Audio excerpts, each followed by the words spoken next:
마지막으로 한국장애인개발원 이혜경 연구개발팀장님께서 코이카 장애포괄적 개발협력 사업 현황 및 향후 과제에 대해서 발표해 주시겠습니다.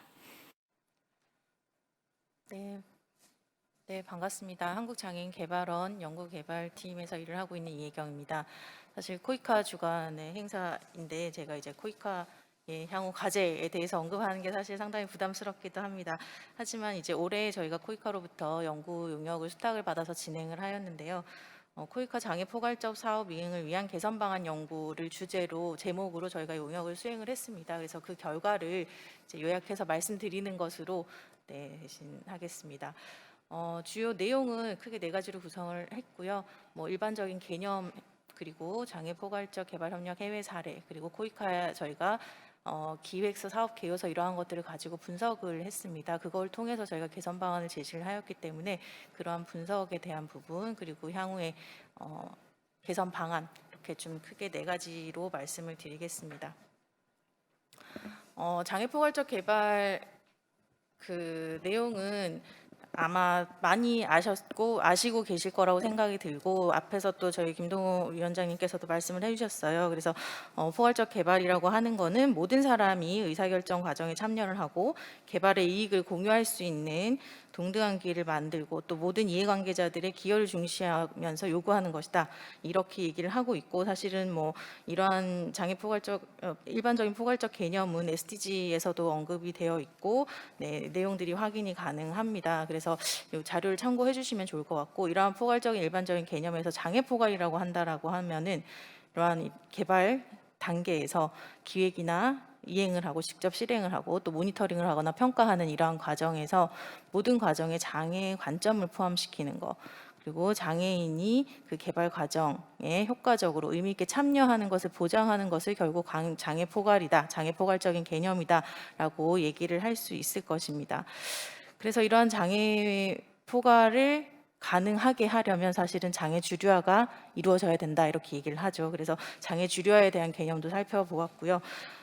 장애 주류화는 결국은 이제 장애 포괄을 가능하게 하는 실천적인 전략이다라고 얘기를 할 수 있을 것 같습니다. 그래서 장애 주류화에 대한 개념들을 좀 정리를 했고 사실 이 장애 주류화는 여러분들이 다 잘 아시는 성주류화의 개념에서 사실은 이제 좀 파생이 되었다고 할까요? 아까 MDG에서는 포함이 되어 있지 않았었는데 SDG에서 장애가 이제 크로스 커팅 이슈로 되면 포함이 되면서 그러한 관점에서 본다면 사회적 소수자의 속성에 속한다는 거 그리고 본 분야의 이슈다라는 것에서 유사성이 또 있기도 하겠지만 조금 개념적으로 차이가 있다라고 또 설명을 하기도 합니다.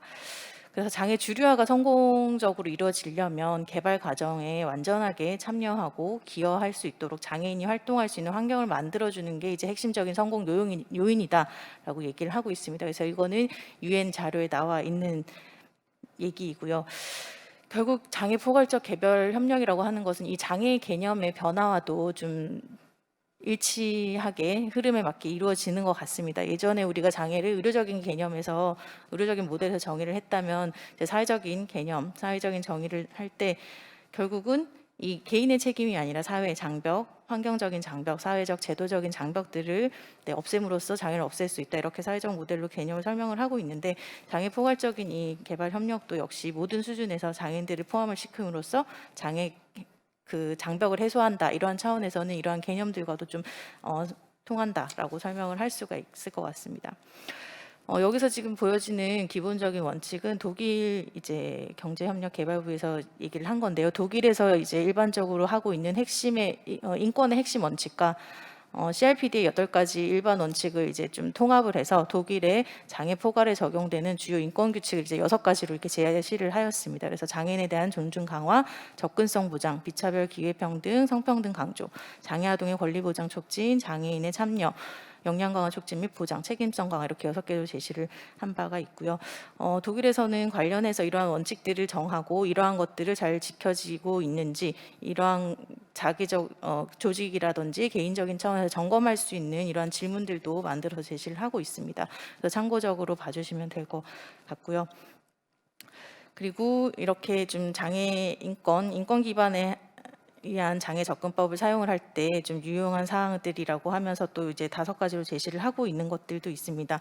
사실 이제 주요한 개념들 원칙이라고 할 수 있는데 처음에 보는 거는 이제 그동안 이제 장애인이 그동안 사실은 많이 배제됐던 거는 일반적으로 비장애인들이 장애인을 바라보는 시각, 그래서 장애인들은 좀 힘들고 어렵고 약간 불가능하게 보이고 이런 편견 때문인 것 같아요. 그렇기 때문에 조직에서 가장 적절하고 실현 가능한 작은 곳에서부터 이제 시작을 하자라는 이러한 개념들이고요.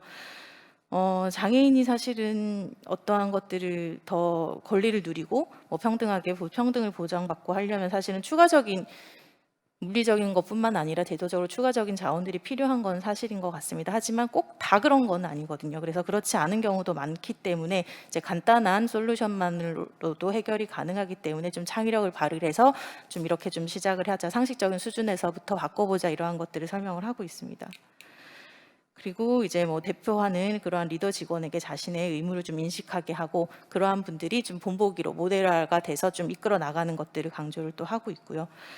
대부분의 이제 사업들을 하는 분들은 아마 저는 이제 복지 전공이기 때문에 장애를 계속 언급을 하고 얘기를 하고 거의 20년 가까이 이렇게 장애에 대해서 얘기를 하고 있지만 그렇지 않은 분들이 더 많다라는 거죠. 일반적으로는. 그렇기 때문에 장애에 대한 경험이 많이 없는 게 사실이다. 그렇기 때문에 장애인 당사자를 참여시켜서 조언을 구하는 것이 필요하다라는 것들도 좀 얘기를 하고 있습니다. 그리고 이제 이렇게 시작이 돼서 조금이라도 어떻게 발전이 되고 변화된 모습이 보인다면은 그거에 대해서 좀 자부심을 갖고 다른 조직과도 공유하면서 이것들이 퍼져나갈 수 있게 하는 것이 중요하다라고 하면서 이러한 것들을 설명을 하고 있습니다. 그래서 관련돼서는 좀 자료를 참고해 주시고 제가 좀 PPT 자료가 많은 것 같아요. 그래서 좀 시간 관계상 빨리 이제 진행을 하겠습니다. 그래서 장애 포괄은 결국 인권 기반 접근이고 앞에서도 나왔던 이중 트랙 접근을 해야 된다 이러한 것들이 언급이 되어 있어서 저는 이제 좀 생략을 하고 해외 사례를 간단하게 좀 살펴보겠습니다. 여기에서는 제가 호주, 오스트리아, 영국, 핀란드 이렇게 4개 사례를 정리를 했는데요. 아마 결과적으로 보면은 코이카에 주는 함의는 거의 유사할 것 같습니다. 그래서 호주 사례 각각의 국가들의 이제 세부적인 내용들은 자료에 담겨져 있으니까 좀 참고를 해주시고 각국에서 코이카에 주는 사례를 중심으로만 좀 언급을 하겠습니다. 그래서 이제 호주에서는 사실은 많은 지침들이 나와 있습니다. 그래서 외교통상부에서 이제 관리를 하는 이러한 자료들을 보니까 성과 관리를 어떻게 해야 된다라는 것들, 장애 포괄을 가능하게 하는 요인들도 얘기를 하고 있는데요. 결국 개발협력사에서 중요한 거는 이제 이중 트랙, 트윈 트랙 접근이더라라고 얘기를 하고 있습니다. 그래서 코이카 역시 이제 많은 사업들을 하고 장애 포괄 사업도 하고 특정 사업도 하시지만 이러한 것들을 계속적으로 좀 병행해서 추진해 나가는 것이 필요할 것 같고요. 호주에서도 또 이제 주는 시사점은 모든 계층에 있어서의 지지와 참여가 중요하다라는 것들을 얘기를 하고 있습니다. 그렇기 때문에 코이카의 모든 직원이 장애 포괄에 대한 인식 그리고 이러한 전문 인을 좀 배치를 해서 장애 포괄 사업을 담당할 수 있도록 하는 것도 필요할 것 같습니다. 그리고 DPO 역량 구축 사실은 예전보다 많이 나아졌고 민간 협력 사업을 하면서도 많이 이제 역량들이 향상된 건 사실인 것 같습니다. 하지만 이제 지속적으로 이러한 것들이 지원이 필요할 것 같고요. 필요하면 파트너십 체결 이러한 것들을 통해서 DPO 역량을 계속 구축해 나갈 필요가 있을 것 같습니다. 그리고 사업에 대한 것들이 사실은 저희가 이번에 사업 분석을 하는데 사업 분석의 자료는 이제 코이카에서 직접 저희가 받았어요. 그래서 사업 결과 보고서까지 다 보지는 못했고 워낙 사업이 많고 올 한 해 2020년에 추진된 사업도 거의 100개가 넘었던 걸로 제가 기억이 되는데요. 그렇게 하다 보니까 일일이 더 정말 많은 걸 확인을 할 수는 없었고 사업 개요서 기획서 중심으로 이제 검토를 했었습니다. 그런 과정에서 사실은 이제 보니까 이제 그 이미 사업이 끝난 자료에 있어서도 성과나 이제 모니터링에 있어서는 조금 관리가 좀 이렇게 미흡했던 부분들이 있는 것 같아서 호주에서 주는 시사점에서도 나와 있지만 사업에 대한 지속 가능성뿐만 아니라 사업을 어떻게 관리하고 개선해 나갈 것인가에 대한 체계도 좀 필요할 것 같습니다. 네, 오스트리아에 있어서의 좀 함의도 함께 말씀드리겠습니다. 사실은 이제 오스트리아도 장애 관점에서 통합을 중요시하고 또 인식 제고나 접근성 이러한 프로젝트 관리 부분에 있어서 좀 얘기를 하고 있는데 앞에서 이제 호주 사례와 유사하게 모든 단계에서 장애 주류화, 장애 포괄적 접근을 고려해야 된다는 부분 그리고 이제 인식 제고 부분입니다. 아까 앞에서도 나왔던 것처럼 이제 이러한 포럼이 1년에 뭐 자주 있지는 않겠지만 직원 교육이나 이러한 것들을 통해서 좀 관심도 높이고, 아까 이제 기본 원칙에서도 나왔지만 처음에 시작하고자 한다면 사실 어려워요. 왜냐하면 장애에 대한 쪽에 경험이 없고 지식이 없기 때문에 어렵게 되고 장벽이 느껴지는데, 그렇게 되면은 계속 장애 사업은 이제 밀려날 수밖에 없는 것이죠. 그렇기 때문에 이러한 부분에 있어서도 좀 전사적으로 좀 교육이 필요하겠다라는 부분을 말씀드릴 수 있을 것 같고요. 장애 포괄 사업을 계획할 때도 접근성 관련해서도 장애인분들의 물리적, 제도적, 환경적 접근성을 좀 고려하는 부분, 그리고 프로젝트를 계획하고 함에 있어서 장애 당사자의 참여, 그리고 사업 모니터링에 있어서의 참여도 좀 필요할 것 같습니다. 그리고 영국 사례를 말씀드리겠는데, 영국은 사실은 DFID 것들을 제가 봤는데 사실은 이게 2020년 올해 8월에 이제 연방청과 통합이 돼서 외무연영방개발부로 이제 FCDO로 변경이 되었더라고요. 그래서 연구 수행을 하는 과정 중에 자료를 가지고 했고, 사실 이거는 이제 2013년에 발표된 이제 자료예요. 그래서 10년에 대한 전략을 수립을 한 자료라 그대로 이제 제시는 하였습니다. 하지만 이제 이 DFID는 없어지고 FCDO로 변경이 되었다라는 거는 참고적으로 말씀드리겠습니다. 그래서 영국에서도 사실은 상당히 이제 많은 것들 얘기를 하고 있는데, 뭐 포용적인 교육, 사회보호, 뭐 경제적 역량 강화, 인도주의적 행동, 이러한 것들을 중요시를 하면서도 개발 사업에 있어서의 추진 근거를 마련하고 있다. 계획에 의해서 이렇게 하고 있는 것들이 좀 함의가 될 수 있을 것 같고, 또 주요 영역을 선정함에 있어서 장애 마커를 활용을 하고 있었습니다. 사실 장애 마커가 2019년 OECD DLC에서 이제 나오긴 했습니다. 근데 저희도 이번 연구를 하면서 찾아보긴 했는데, 이제 젠더 마커처럼 아주 구체적으로 아직 매뉴얼이나 지침이 세부적으로 작성이 되어 있지는 않은 것 같아요. 그래서 저희가 살짝 보고서에서도 언급만 하긴 했지만, 이제 영국에서는 이러한 자료들을 이미 활용을 하고 있다라는 부분들이 있습니다. 그래서 관련해서 이제 계속 자료가 나오겠죠. 그러면 저희보다는 아무래도 코이카에서 더 빨리 자료를 입수를 하고 또 적용할 수 있는 부분들이 많이 있기 때문에 이러한 부분에 있어서도 좀 공유를 하고 교육이 필요할 것 같습니다. 그리고 사업을 추진하는 데 있어서 모니터링과 책임성을 강조하고, 아까 앞에서도 나왔지만 장애 구분 데이터, 장애 분리 통계, 이러한 부분들에 있어서도 계속적으로 노력을 해야 할 것 같습니다. 그리고 핀란드는 사실은 다양한 협력, 뭐 자금 조달 메커니즘을 통해서 추진하는 이러한 전략들을 많이 가지고 있는데요. 핀란드에서도 좀 저희가 사례를 함의를 찾을 수 있었습니다. 그래서 인권 기반의 개발 협력 사업들을 추진을 하고 있기 때문에 이러한 코이카에서도 이제 장애 포괄 사업을 함에 있어서 추진 근거를 마련하는 기준들을 마련하는 것도 필요할 것 같습니다. 그리고 여러 국제 기구들, 유엔을 비롯해서 다양한 기관들과도 협력을 하고 있다라는 부분, 그리고 DPO 역량 강화에 집중을 하고 있다. 단순한 역량 강화뿐만 아니라 필요시 필요한 예산도 함께 지원을 하고 있다라는 부분들이 조금 핀란드에서 얻을 수 있는 함의인 것 같습니다. 그래서 이 요약 자료도 함께 좀 참고로 봐주시면 좋을 것 같고요.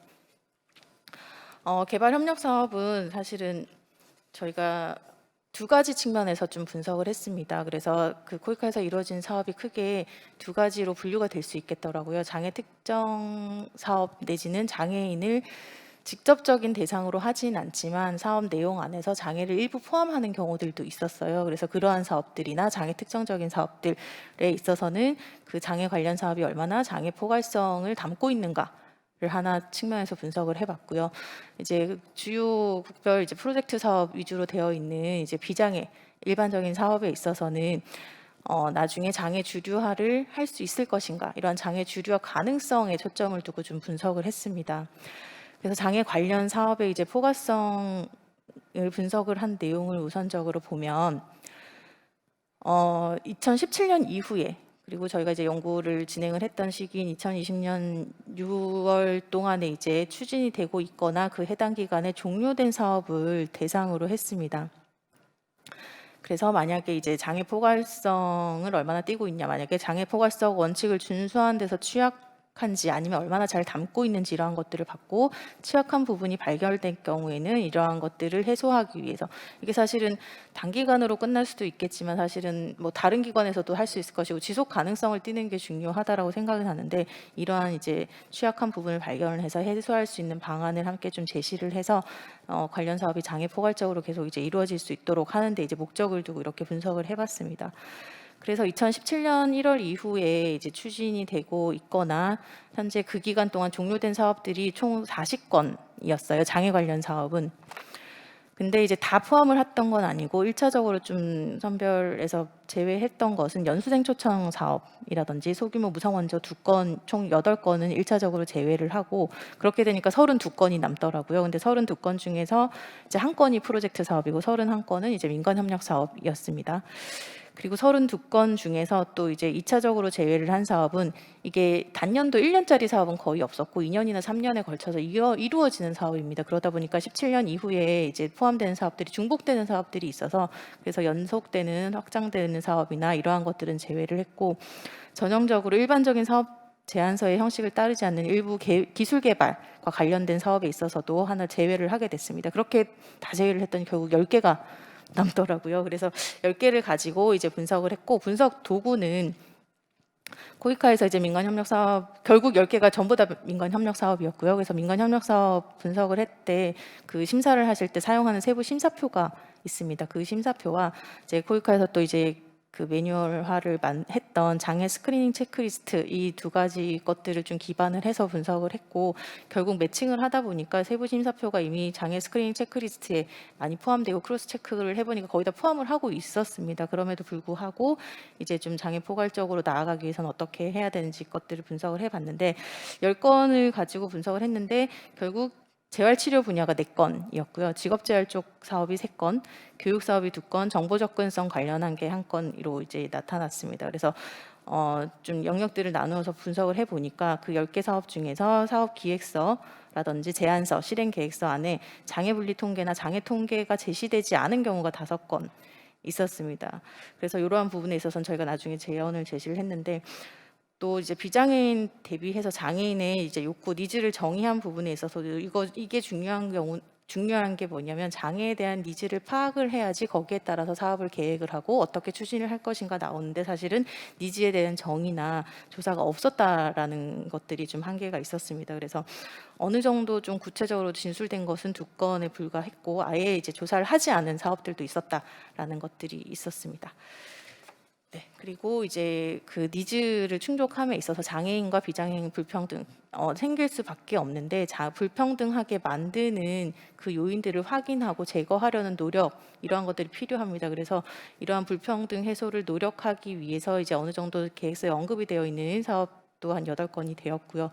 그리고 장애 민감성에 대한 분석도 사실은 위험에 대한 확인이나 대응 전략을 마련해서 제시까지 한 사업은 2건 정도가 있었고, 이제 5건 정도는 이제 일반적인 위험에 대해서는 얘기했지만 그 추진하고 있는 사업에 대해서 추가적으로 발생할 수 있는 그러한 이제 위험이 발생할 소지에 있어서는 언급이 되어 있지 않은 것들도 있었습니다.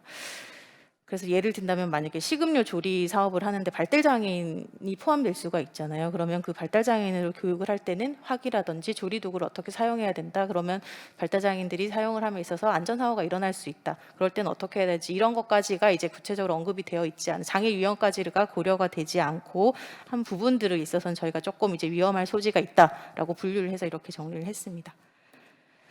그리고 이제 장애에 민감한 지표가 또 여기에 따라 구축이 되어 있냐, 성과 지표를 또 봤었는데 대체적으로 네, 적절하게 지표가 구성되어 있었고요.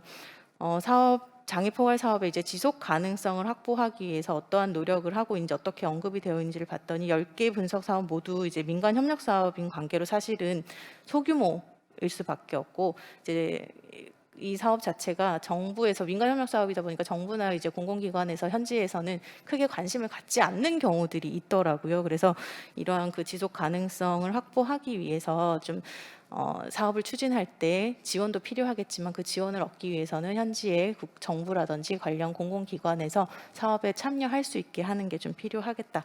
그래서 관심을 유도하는 게 좀 지속 가능성에 도움이 되겠다라고 볼 수 있을 것 같습니다. 그리고 사업의 모든 단계에서 장애인이나 장애인 단체의 참여를 보장하고 있는 사업은 10개 중에 6개 정도였고요.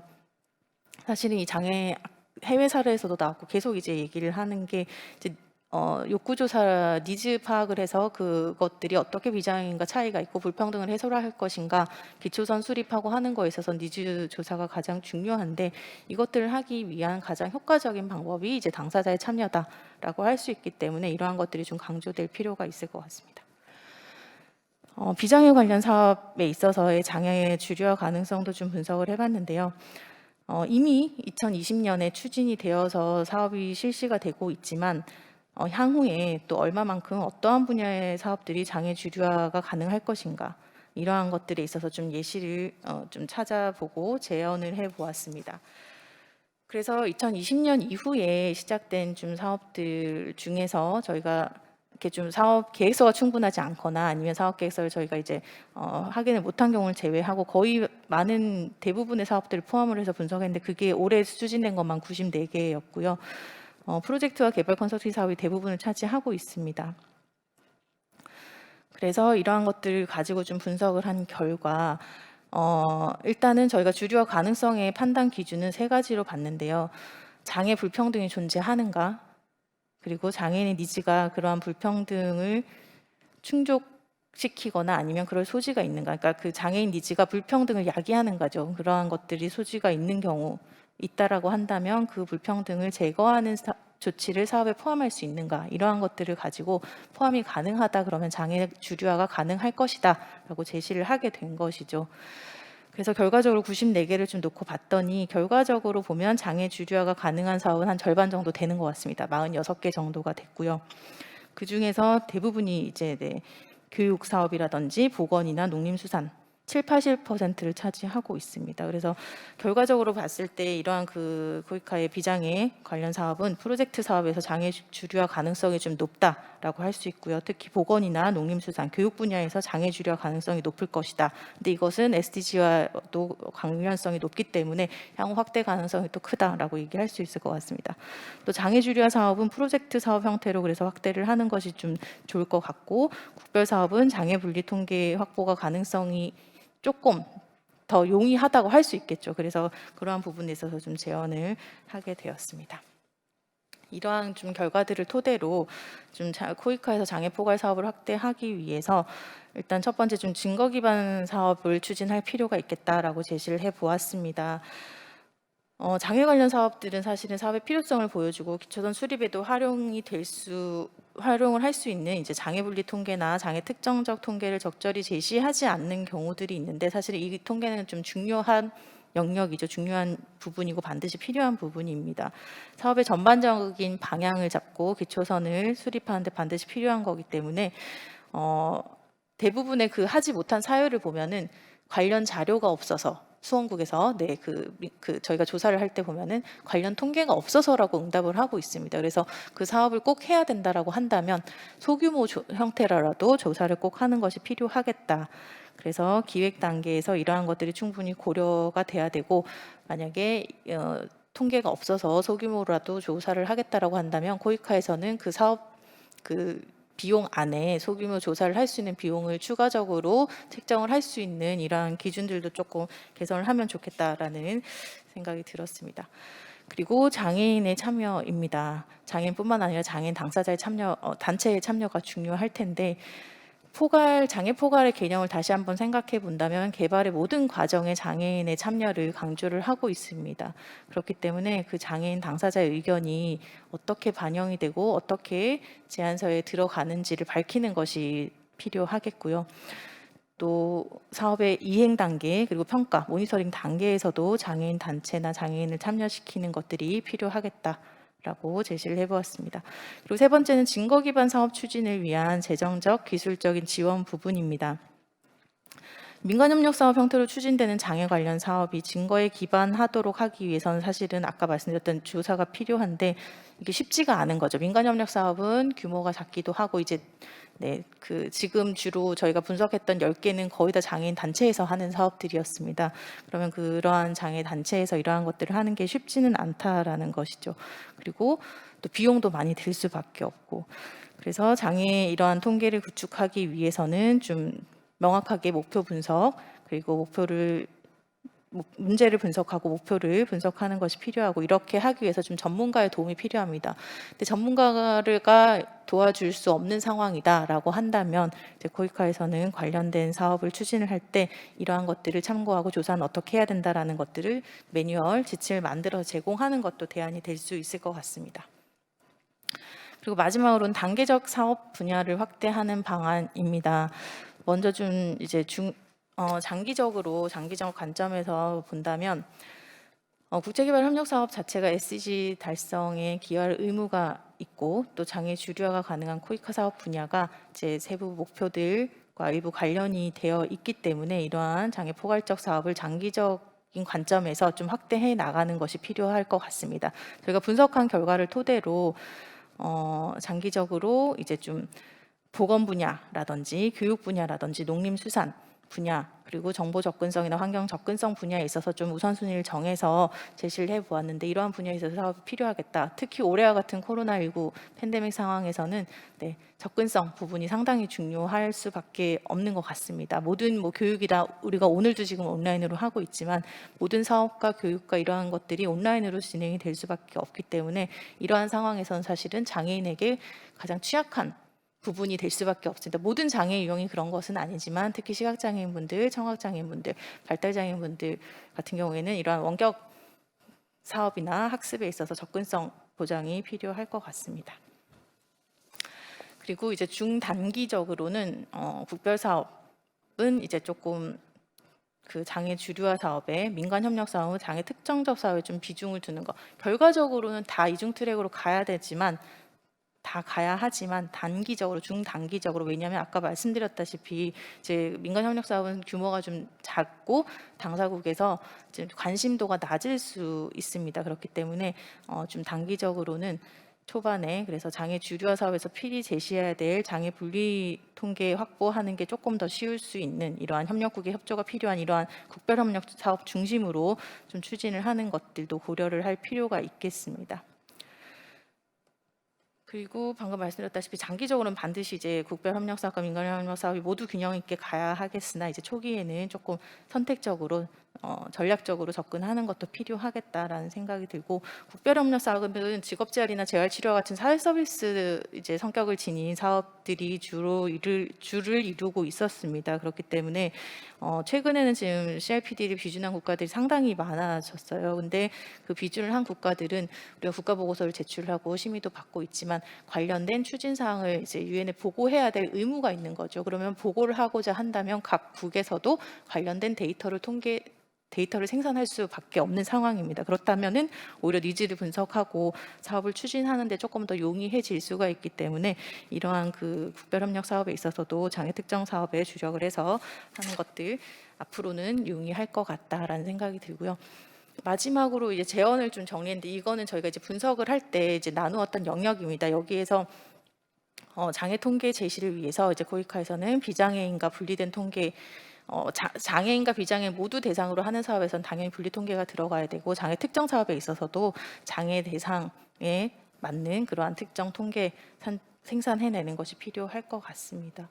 니즈 조사 역시 이제 충족되지 않는 이러한 불평등 현황을 조사하는 것과 동시에 이러한 것들을 어떻게 해소해 나갈 것인가, 충족을 어떻게 시켜갈 것인가에 대한 부분들, 그리고 제도적이나 환경적, 태도적 장애물들을 확인하고 이것들을 제거해 나가는 방안들에 대해서도 좀 코이카가 함께 고민을 해야 될 것 같습니다. 그래서 이러한 제언들을 드리면서 시간 관계상 발표를 마치도록 하겠습니다. 감사합니다.